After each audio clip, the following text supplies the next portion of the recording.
I'm super excited to bring you the last wealth building series so far in 2023. We're going to resume again in January of 2024, but I have some exciting news. For those of you who were able to come to Chris Bird's class that we did October the 4th, which was, all on investments and tax code and all the strategies that you can employ in order to reduce your taxes, make more money, both in real estate and with the money that your commissions, et cetera. So it was a day-long class. What was interesting is that one of the individuals that was there was only there for half a day. And his comment to me, and this is a pretty sophisticated guy, it was overwhelming. So I thought, I know what I'm going to do. Chris Bird and I have been good friends for a long, long time. And I said, Chris, I would like to take your content from that day, take your workbook and everything else, and chunk it into bite-sized pieces. So here's what we're going to do in 2024. Starting in January, and Tegan will get you all of the information on what the day's for, but it's basically every other month. We are going to go over the different topics that were taught in the Wealth Building series. So let me tell you what those are. And again, you'll have the workbook to go with it, which I think is just amazing. So you'll have everything that you need to take action, because that's what we want to do. We want to teach on a concept that's super important, a concept or two that he taught on. Then we want you to have time to actually take action on it before we, I was going to say bombard you, but that's not the right word. But before we then share with you another set of concepts that we want you to look at, we want you to have time in between. So we thought 2 months time in between would give you time to either take action on your own or contact your tax provider, your CPA, your bookkeeper, your financial folks to take action on the other things. So here are the top 10 things we're going to talk about in 2024. First of all, what entity type should you be? So you can be an S corporation, you can be an LLC, you can be a C corp, you can be a sole proprietor. Which one's the right one for you? And which entity gives you the most amount of coverage in terms of risk? And which one also gives you the best tax advantages? So we're going to spend, probably half of one of our calls just on that one thing. Then we're also going to talk about cost segregation. So really what that means is accelerated depreciation. So if you aren't familiar with that, it's basically the way to take something that you would normally depreciate over 39 years if it was commercial, or 27 and a half years if it was residential, and really push more of that depreciation into a shorter period of time, which allows you to save money on taxes at the end of the year if you can depreciate the property faster. We're going to talk about the rules around that, because here's the thing, everything that we teach, there's rules around it. Just like there's rules around wealth building, there's rules around making money, there's rules around real estate, being in this business, there's rules around everything. And the key is to understanding what those rules are so that you can take advantage of them. So in order for you to take advantage of this, you have to think through, well, what if I sold the property in a few years? Would I have to accelerate? Would I have to recapture all that depreciation? Well, how could I not have to do that if I was forced to sell it for some odd reason? So we're going to talk about all the rules around basically, accelerating your depreciation on properties. And they can be, right now, they can be residential. We're also going to talk about, and this is interesting because this is not a political statement, it's just a statement. The Trump administration really had a lot of tax implications that came about for businesses. And under the Biden administration, there's a lot of them for families. So in order to take advantage of them, you need to know what those are, how long they last, when you have to actually enact them or do something about it in order for you to take advantage of those different tax laws that were enacted during that time frame. And there's several things that you can still do in the business world before 2025. And we want to make sure you guys know what those are so that you can actually take advantage of them. Because all this is, it's not escaping taxes, it's written in the tax code. The tax code is about that thick. And it tells you about that thick all the things that you can do and only about this much that you can't. But very few people actually study the tax code, know what it means so that they can actually take advantage of it. That's what's important. So we want you to know what those things are. The third thing we're going to talk about would be, what are the rules around any sort of gain on your principal residence when you sell it? How many years do you have to own it? How many years do you have to live there? What if you're a single person, married person? What if you want to exchange it? There's lots of different rules around your principal residence as well. We're going to talk about the real estate professional rule. Here's where it really gets good, and there's lots of rules around this, which is why we're going to take probably half of an entire class just to talk about it. But if you are not a real estate professional, and let's just say, for instance, you own rental property, and let's just say the first year you took a loss on that rental property, but you're a lawyer, you're not you're not a real estate professional. You cannot take the losses in that year even though you had them. You have to wait until you actually sell the property or have a gain on the property in order to offset those losses. But if you're if you're a real estate professional, those don't apply.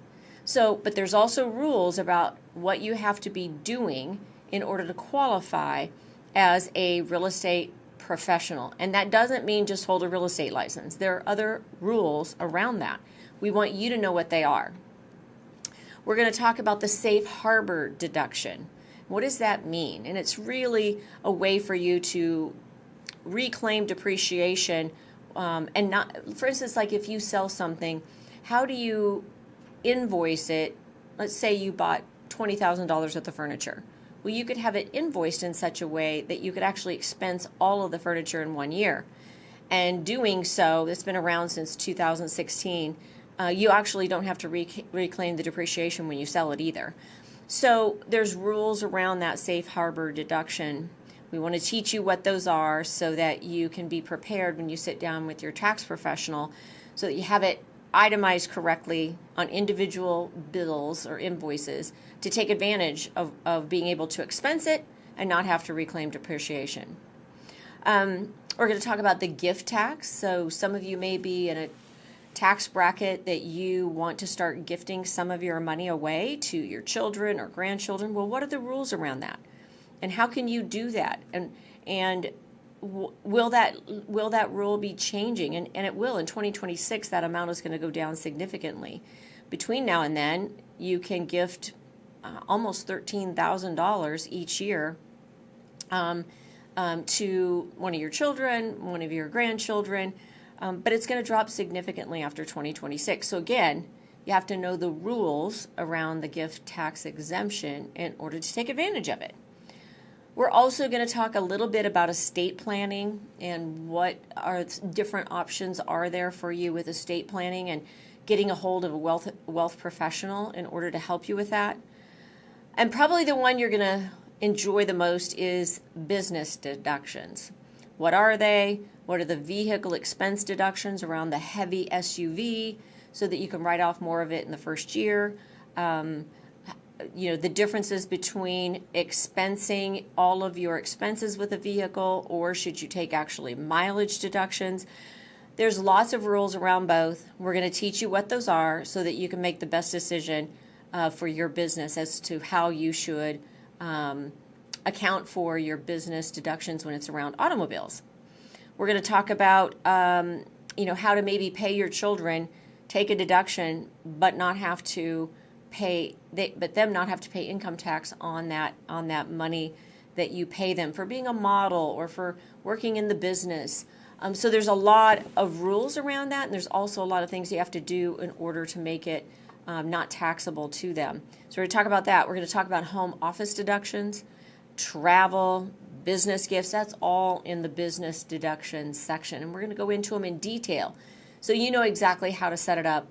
You know exactly what to do, because some of them, if you don't set it up right in the beginning, you're stuck with it forever. So you want to make sure you know what those rules are around mileage versus deducting your expenses, etc.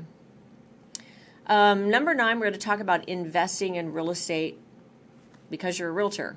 What does that look like? How would you actually know whether or not it's a good deal or not? 1031 exchanges as a real estate investor. And also just the basic questions that you need to start off asking yourself around the conversations of money so that you can be prepared to invest. Because I can tell you this, there's only 3 ways you get wealthy in this country. 1, you inherit the money, and if you have, awesome for you. I did not.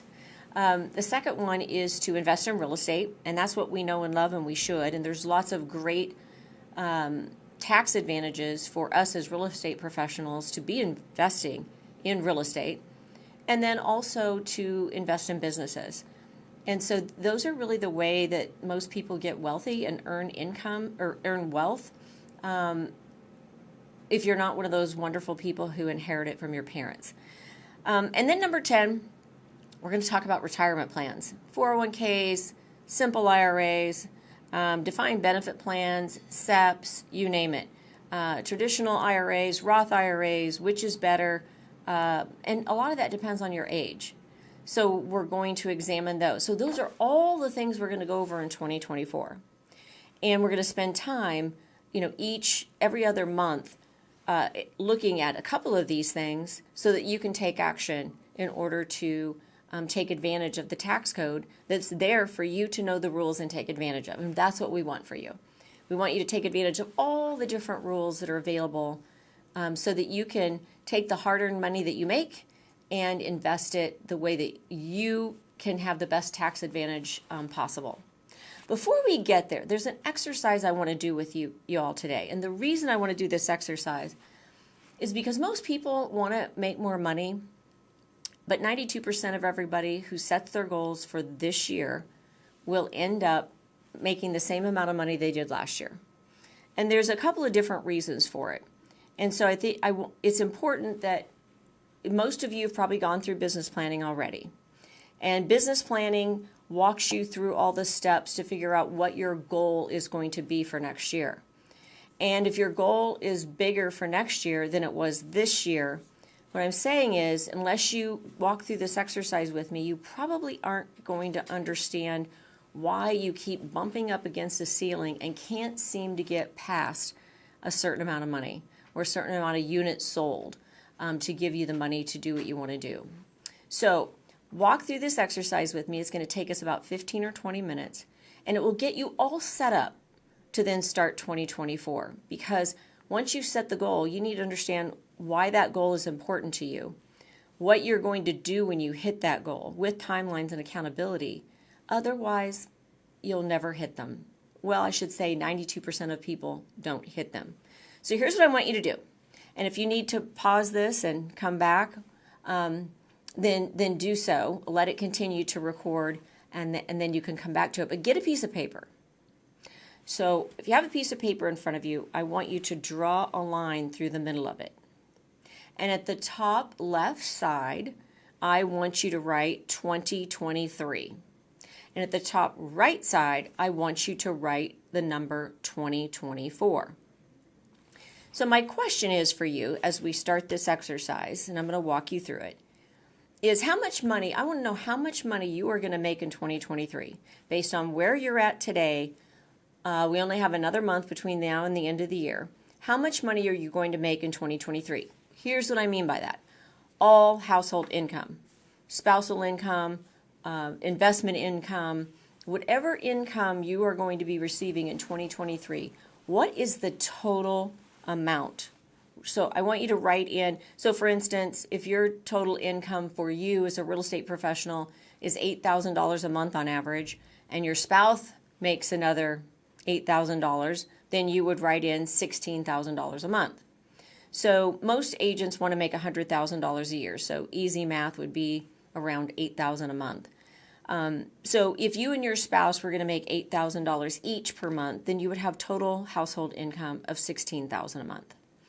On the right-hand side of the page, I want you to write the number that when you went through business planning that you came up with as the amount of money you're going to make in 2024. A lot of people double it. If you're to double it and you and your wife each made $100,000 in 2023, then that would be $400,000 if you doubled it. So whatever your number was, I'm just going to use $400,000 because that's a double. That would be $32,000 a month. If I want to make more money and I'm tired of making the same amount and I want to increase my income, there's some things that I have to understand about my lifestyle. So go ahead, make sure you've written on the left side of the page how much money your household will make in 2023. So if you're single, that'd be what you're going to make. And if you're married or have a significant other, what is your total household income for 2024 going to be? What did you write when you went through business planning? What did you write when you decided on your goals? Now I want you to tell me about your lifestyle. So I want you to start with telling me about just everything in 2023, what your lifestyle looked like, how many properties you own, whether you took any vacations or not, what school you may be sending your kids to. Might be public, might be private. Maybe you made renovations to your house. What was the cost of that? Maybe you decided to join a gym this year. Or maybe you lost 20 pounds because you not only joined a gym, but you hired a personal trainer. And maybe your food costs went up because you started eating more healthy. So I want you to write down, if you could think of your life on a daily basis, what did your lifestyle look like? Where did you shop every day? Where did you shop on the weekends? What car are you driving? New car, old car? Do you still owe money on it? Because remember this, all lifestyles, whichever one you choose, it does have a price to it. And you get to choose what that looks like. So if you can't think of everything that you spend money on, pull your credit score. You can do it for free, and it won't hurt your credit. What's on there that is a monthly payment that you have to make? What is on your credit report? Car payments, house payment, maybe loans on your vehicles or loans on your investment properties. Maybe it's you're still paying for your college debt. Maybe you're paying for one of your children to have orthodontia. What are your monthly payments?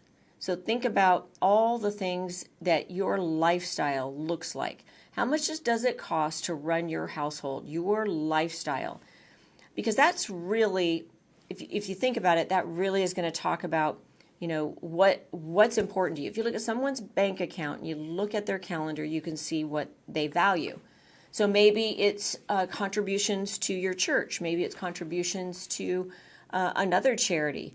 Maybe it's that you donate a lot of your time. But what does your lifestyle look like? Where do you shop? Do you shop at Safeway? Do you shop at Sprouts? Do you shop at Whole Foods? Do you have a private chef? So what encompasses your lifestyle? Maybe you have a babysitter after school. Maybe you have someone who comes in and cleans the house on the weekends. Maybe you have someone that does your landscaping or your snow removal, or sprays your house for bugs. I don't know what it is, but what does your lifestyle look like? Right now. So typically, our income is going to be determined by our lifestyle. So now I want you to go onto the right-hand side of the page. I said double my income in 2024. So that would be going from $200,000 household income to $400,000 in household income. Here's what you need to know if you're going to achieve whatever goal you set in business planning or whatever goal you're going to set right now. I have to ask you a question. What is going to change about your lifestyle? Maybe you're going to tell me my spouse is going to quit their job and work from home, or homeschool the kids this year. Maybe I'm going to buy a yacht this year or hire a personal trainer.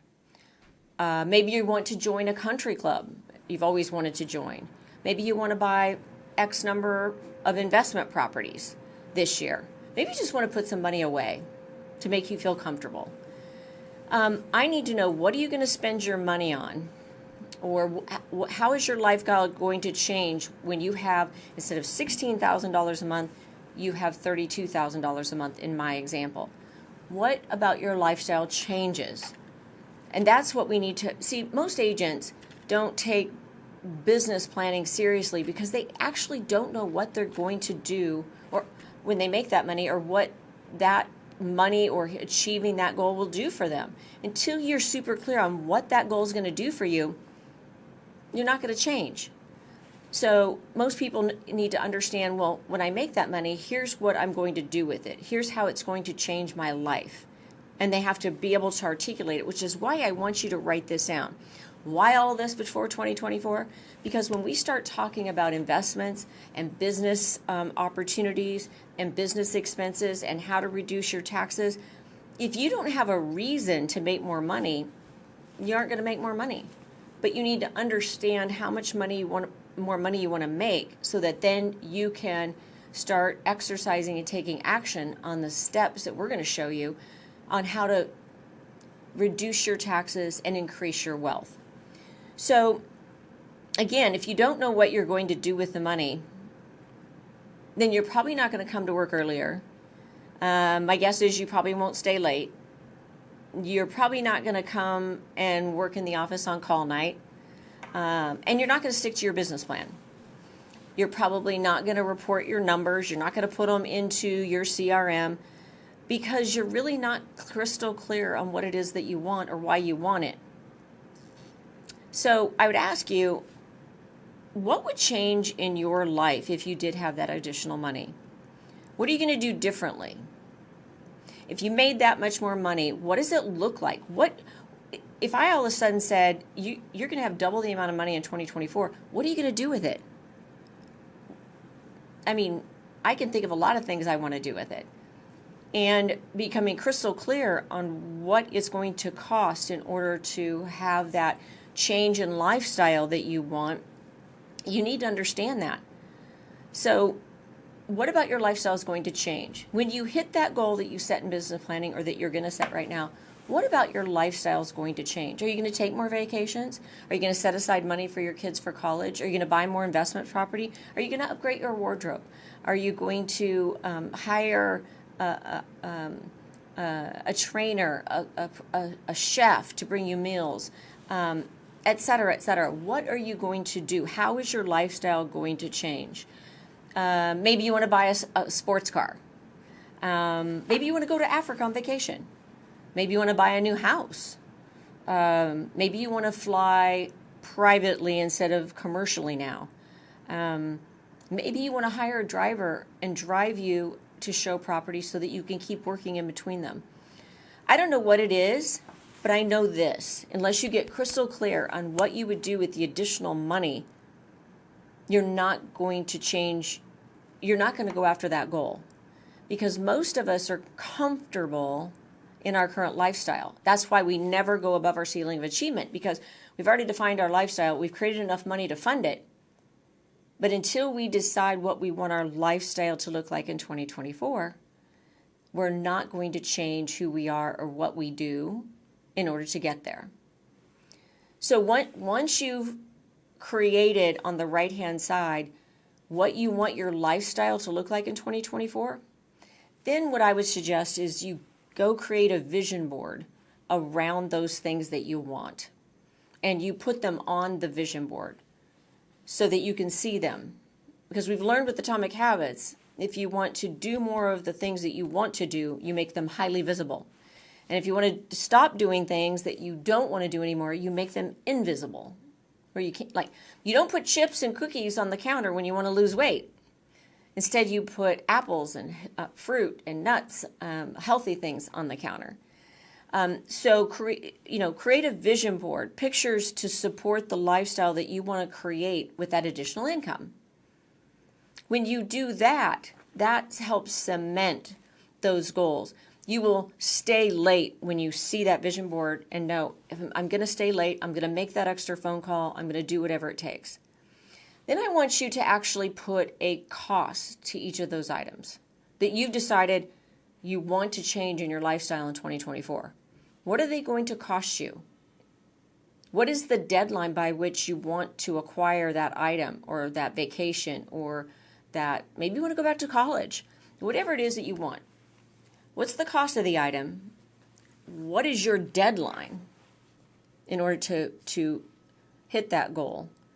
And then based on your average sales price and your average commission, how many sales do you have to make in order to get that one thing?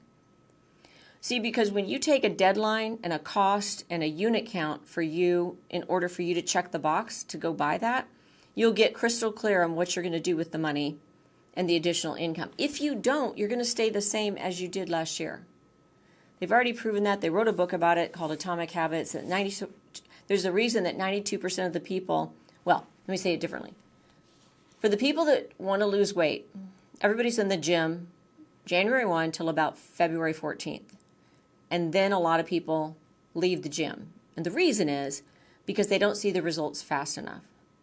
You have to be super clear on what the cost of the item is, what the deadline is, and then how many houses you need to sell in order to go check that box and buy that item. That's the only way that you're going to get to your goal. So the why always comes first. Why do you want it? It doesn't matter why. Maybe I just want a fancy car because I've always wanted a fancy car. Maybe it's something more altruistic. You want to buy a home for your elderly parents. Whatever it is, know why you want it first. Then you'll figure out the how and the what to get there. See, most people don't take action on the how or the what because they have to know how it's all going to work out before they'll take action. What I can tell you is you need to make a decision. You need to know what the cost is of the item. You need to know by when that you want the item and how many sales you have to make in order to get that item. You have to create a vision board around it. And once you understand internally why you want that, then the how and the what will show up. But first you have to decide, who are you becoming? What do you want and why do you want it? And what are you willing to do to get it? So, having said that, once you have done this exercise and you're super clear, I bet your goal seems very different to you right now than it did when we started 15, 20 minutes ago. And that's natural and normal because most people just set a goal because their team leader told them to, or their broker told them to, or you should just cross it out and double it. That doesn't work. What works is knowing what your lifestyle is right now that you're comfortable with, what you want your lifestyle to be, how much that's going to cost to change your lifestyle to whatever that is, and then by when, and then how many units do I have to sell? It was interesting. I was actually chatting with a gentleman that works with me just before Thanksgiving. And he said, Kristan, I go to Alaska 3, 4, 5 times a year because I love to fish. And he said, I want to buy a house down on the Russian River. And when I'm not in Alaska, I can rent it out and have a caretaker take of it. And he goes, but you know what? Every year, I just keep making the same amount of money, and I never seem to have enough money to buy that house. I said, well, would you like to know why that is? And he said, sure. I said, because you're comfortable right now. The lifestyle you have, you're very comfortable, and so you have the income to support that lifestyle where you're comfortable. If you really want to buy that house in Alaska, what you have to do is figure out what is going to be the cost of the house. Let's just say, for instance, a house down anywhere near the Russian River or the Kenai River. Let's just assume, for instance, it's going to cost $300,000. Okay, so if it's going to cost $300,000 and your average commission is $15,000, then how many houses do you have to sell in order to get that property? Well, that's pretty easy to figure out. It's just math. The path is always in the math.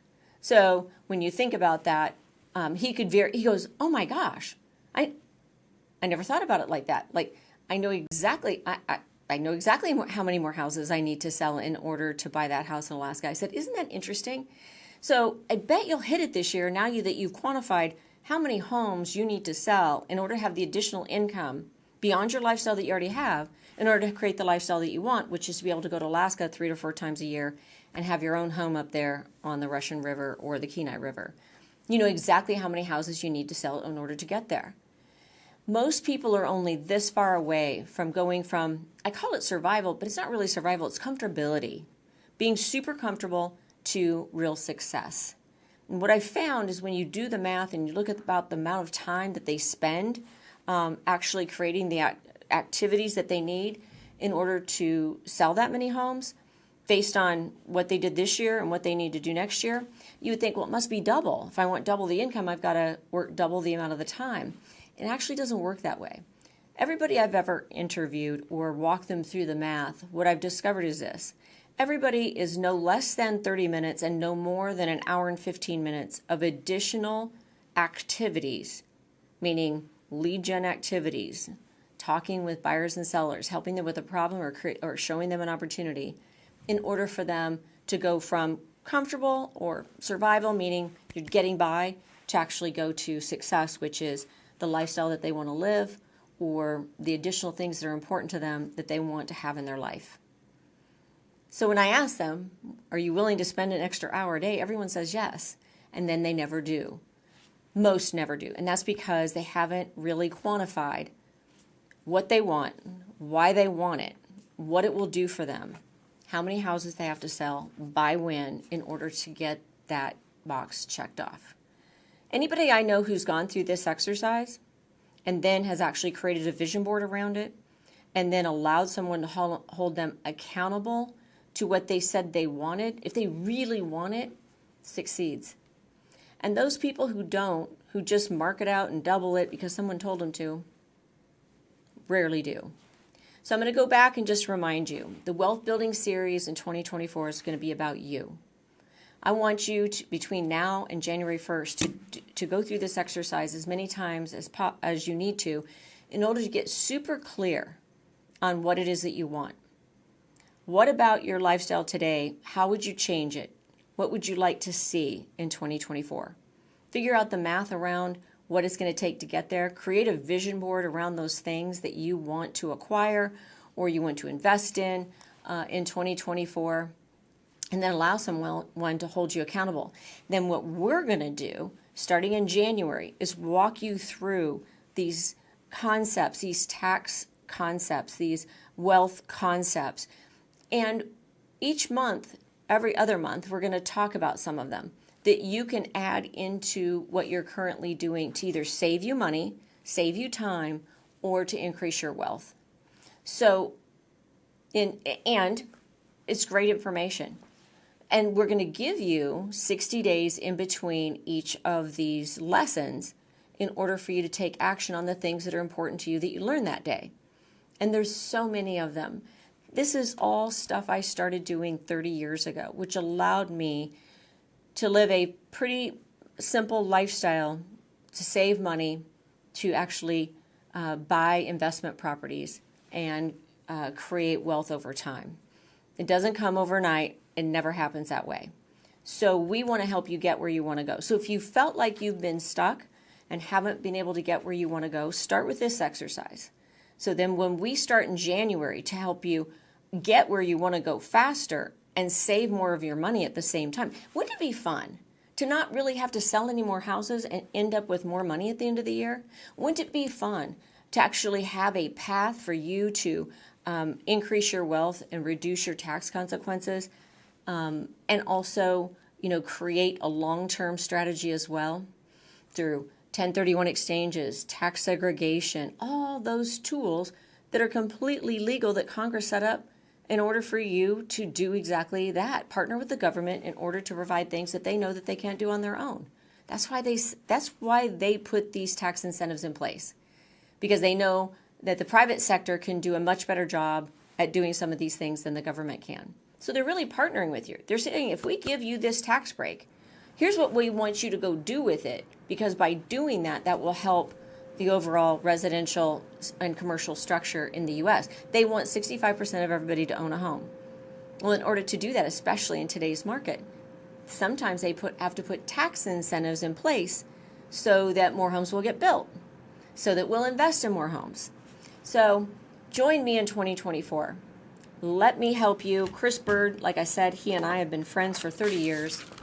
He was an amazing instructor. We're going to go through this workbook. We're going to help you make more money. I'm going to take your questions along the way.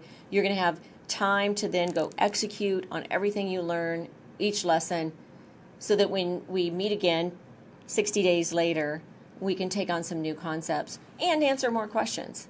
I've been there. I've done that. I promise you, this is a proven system. Chris was an IRS auditor, senior auditor for 16 years with the IRS before he actually started teaching people how to build wealth and save on taxes. I hope you'll join me. Again, Tegan will be sending out to you the link to sign up for all the courses in 2024. Interact with me. Make sure that you can always go back and review things, but if you really want to interact, you've got to be on the live calls so that you can ask the questions. I can answer them for you, and if I don't know the answer, I'll go find the answer. So I look forward to you joining me in 2024. Have a great rest of the holiday season and see you in January.